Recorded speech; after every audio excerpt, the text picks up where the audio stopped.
This is our penultimate trip, day 8 of our electric car trip around South Africa, and we are leaving from Witsand National Park, this beautiful resort at Storms River.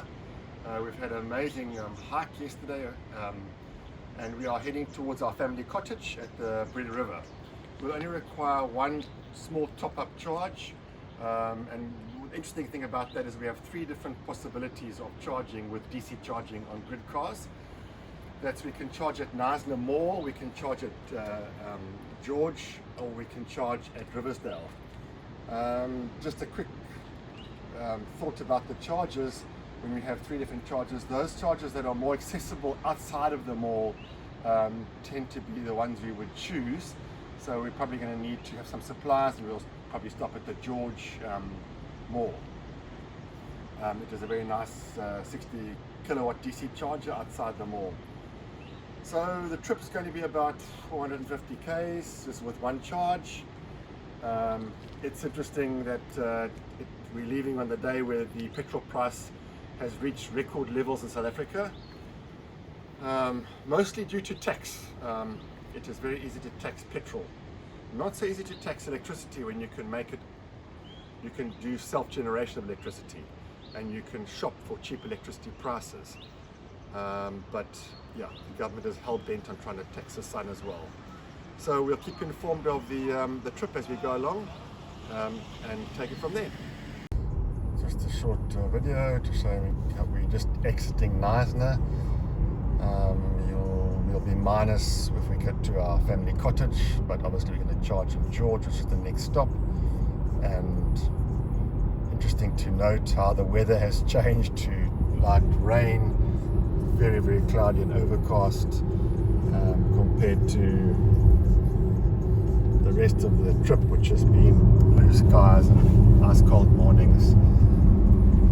The difference of being near the coast, and consumption is roughly the same, no change. So this is just coming into George for our only recharge for this leg. It's starting to rain, and that's why it's so green. You can hardly believe it's the same country. Just to go back to the consumption, if you look at the screen here, we're going to be minus 11% at our destination, and this is definitely the most accurate way to check your range.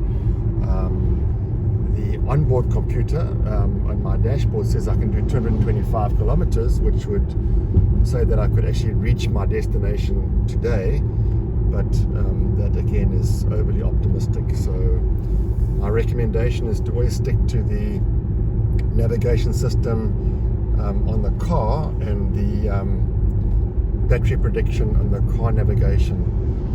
We've found in this trip that it's very accurate, and I will have to fill up here at George. Obviously it'll only be 9% necessary, or sorry, 11% of charge necessary, which will take literally 5 or 10 minutes. So by the time we've done our grocery shopping, it will be way over that. At my destination, my family cottage, I have a 7 kilowatt charger. We're charging at the Garden Route Mall, arrived at 52%, and I'll need only 11% to get to the destination. Yeah, grid charge is working really well. One quick little point, where you need a very small top-up, say 10%, 20% battery, there's an app you can download called Plug Share, and there are quite a few wine farms and restaurants and various other institutions that have a type 2 charger, a 7 kilowatt or more charger that you can charge with the normal type 2 AC charging. So it's just that, I mean we wouldn't be able to do the trip without grid cars and DC charging, but if you do need a small top up, the Plug Share app is really well worth downloading, just for a short stay, maybe a cup of coffee, a meal, and that will give you 10-20% enough to get you to your destination if you need such a small charge. So just to give you an idea of how quickly the car charges, if I look at my app here, it says that we've got 86% battery. We started at 52, and that was a quick shop at Pick and Pay. This is charging at 47.5 kilowatts, and is doing, I don't know how many amps is there. So just a very short time, it's put 30% into the battery. So yeah, just shows how quickly the DC charger works. We're at the end of day 8. We've arrived safely, and I've decided to, because I'm here for a few days, just to plug in at 10 amps. This is a single phase supplied to this house. We've got the geysers on, etc. So I haven't used the caravan plug in the downstairs garage. I've just used this one, and yeah, it will be fully charged obviously by the time we leave.